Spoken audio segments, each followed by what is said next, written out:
Քաջ գիտակցում ենք, որ 25-օրյա վարժական հավաքների հետ կապված կան մեծագույն խնդիրներ, որովհետև խուսափումները շատ են, եւ ինչն է մարդուն ստիպում խուսափել, անվստահությունը, անպաշտպանվածությունը,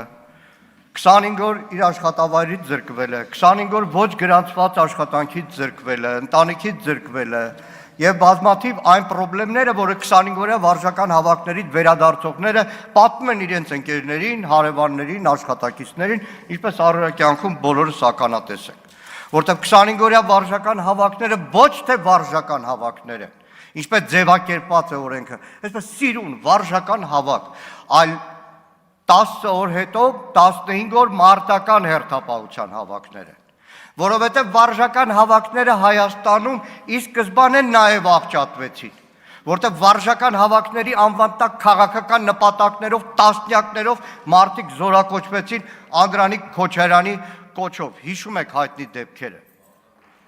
որովհետև խնդրեմ կա, որտեղ գյուղից վարժական հավաքների շատ ավելի պարտաճանաչ են գնում, քան Երևանից,